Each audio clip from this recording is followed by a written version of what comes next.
Omar Marmouche en pleine forme du côté de la Bundesliga. Brahim Diaz prêt à refouler les terrains avant l'heure. Bonsoir à tous et merci de nous suivre sur Afrique Sport pour l'essentiel de l'actualité sportive africaine de ce mardi 8 octobre 2024. Nous l'ouvrons avec Rachad Fetal. La double confrontation amicale de l'équipe du Maroc des moins de 20 ans, vendredi et lundi prochain avec les Bleuets de la France à Clairefontaine, aura lieu sans Rachad Fetal. La raison, désirée par le sélectionneur Mohamed Wahabi, après avoir manqué les deux précédents rassemblements, l'avant-centre de 19 ans a demandé à être exempté du rassemblement pour être à disposition d'Almeria. C'est ce qu'informe le quotidien sportif espagnol AS suite à l'annonce par le club Rory Blanco d'un accord avec la Fédération royale marocaine de football et FMRF.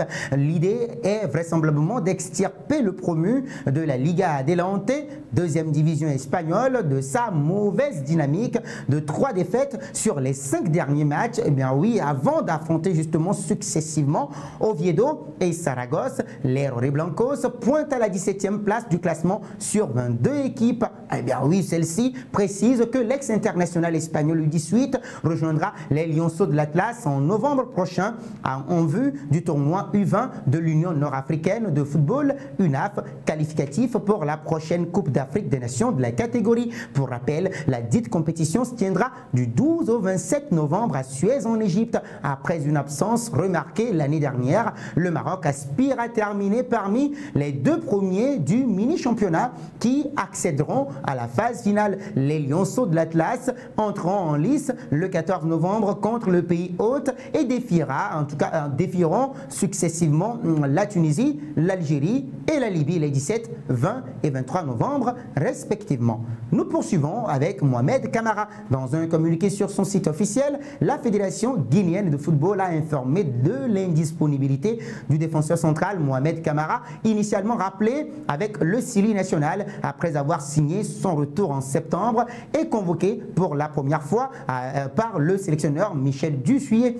Pour le principal concerné qui a été victime d'une blessure, la Fédération dit ceci: pour son remplacement, le sélectionneur Michel Dussuyer a fait appel à Mohamed Souma, défenseur du club belge du K Genk, ajoute la note officielle. Ce dernier figurait dans la liste de Charles Paquillet au précédent rassemblement, mais il avait comme toujours été laissé sur le banc des remplaçants alors qu'il attend son heure depuis sa première convocation en octobre 2023.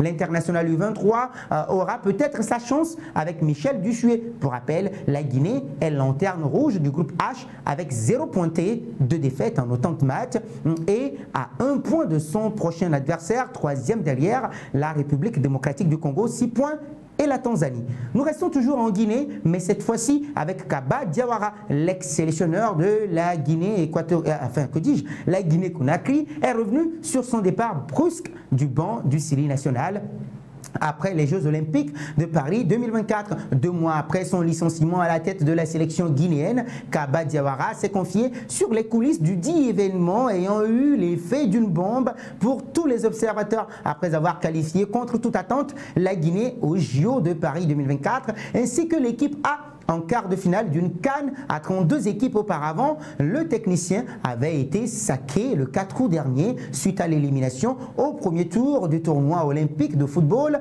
sans le moindre point engrangé. Une décision sanction manifestement, même si la Fédération guinéenne de football FGF a préféré la mettre sur le compte de l'absence de réalisation des objectifs sportifs. Plus précisément, la non-progression du Sili national parmi les 10 meilleures nations africaines au classement FIFA, apparu publiquement pour une rare fois ces dernières semaines depuis son limogeage dans l'émission Talent d'Afrique sur la chaîne cryptée Canal+ Sport Afrique. L'ex-avant-centre du Paris Saint-Germain a retracé les événements ayant conduit à sa mise à pied 5 jours avant, ou bien 5 jours après, sa 3e défaite de groupe en autant de matchs face aux États-Unis, 3-0, le 30 juillet dernier. J'étais en vacances, j'ai reçu un coup de fil du président. Il m'a dit: on stoppe la mission. C'est bien ce que tu as fait, mais à un moment donné, il faut s'arrêter. Il m'a clairement dit qu'ils avaient décidé à plusieurs que c'était fini. Donc je lui ai dit, ok, on ne va pas faire d'histoire parce que c'est l'intérêt du pays qui compte, mais il va falloir assumer à révéler le natif de Toulon qui est ensuite revenu sur le rassemblement de juin dernier, éliminatoire de la Coupe du Monde 2026, perturbé par une affaire de prime entre le match de l'Algérie, victoire 2-1, retentissante d'ailleurs, et celui du Mozambique, défaite 1-0. Il y a eu des problèmes de prime, comme un petit peu...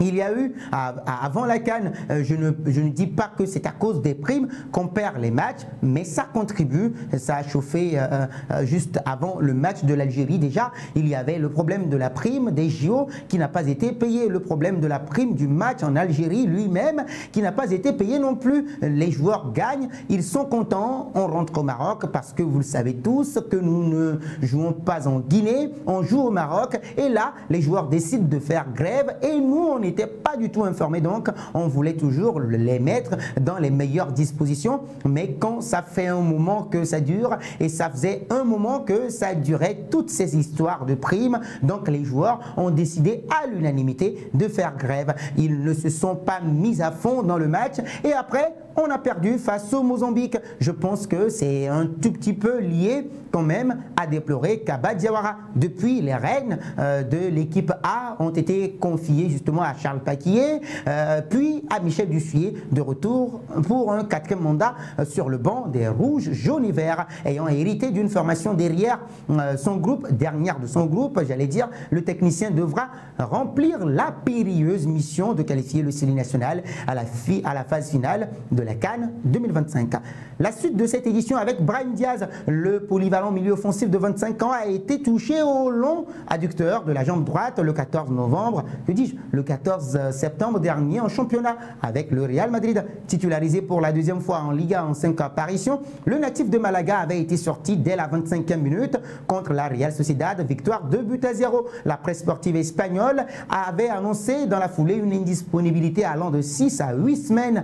Selon le quotidien ibérique AS, le Real Madrid est confiant de récupérer son formidable milieu de terrain plus tôt que prévu. Le tabloïd espagnol affirme que le joueur passé par Manchester City et l'AC Milan fait de son mieux pour revenir le plus tôt possible. Une bonne nouvelle également pour l'équipe du Maroc, déjà forfait pour les 3e et 4e journées des éliminatoires de la CAN 2025, les 12 et 15 octobre prochains contre la Centrafrique. Brahim Diaz pourrait être disponible pour la trêve internationale de novembre pour laquelle il était initialement quasi forfait. Et donc on dira à la fin, affaire à suivre. Nous terminons avec Omar Marmouche, auteur d'un nouveau doublé et d'une passe décisive lors du nul obtenu par l'Eintracht Francfort face au Bayern Munich 3-2 à l'occasion de la 6e journée de Bundesliga. Omar Marmouche poursuit son début de saison canon, étincelant, véritable pilier de l'effectif entraîné par Dino Dopmuller.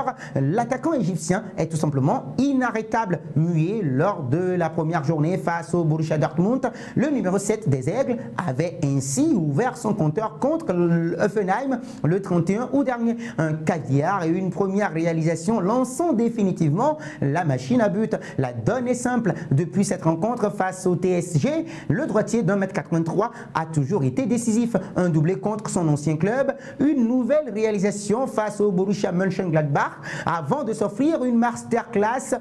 Ah oui, sur la pelouse de Kiel, 2 buts partout et 2 passes décisives, en pleine confiance. Celui qui a également trouvé le chemin défilé contre Beşiktaş en Ligue Europa a confirmé ses débuts tonitruants dimanche lors du choc face au Bayern Munich. Double buteur, il permettait aux siens d'arracher le point du nul en toute fin de match, 90e plus 4. Fin techniquement chirurgicale dans ses transitions et clinique face au but. L'Égyptien s'impose alors comme un véritable poison pour les défenses adverses. Des performances de très haute volée permettant aujourd'hui à la formation allemande de figurer sur le podium de la Bundesliga. Avec un Omar Marmouche à ce niveau-là, l'Eintracht Francfort peut, quoi qu'il en soit, espérer un avenir radieux. Reste désormais à savoir si l'ex-buteur de Stuttgart, formé à Wadi Degla, maintiendra justement cette cadence infernale après la trêve internationale. Réponse le 19 octobre prochain lors du choc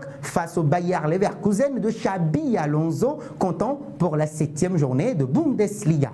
Point final à ce tour de l'actualité. Merci de l'avoir suivi.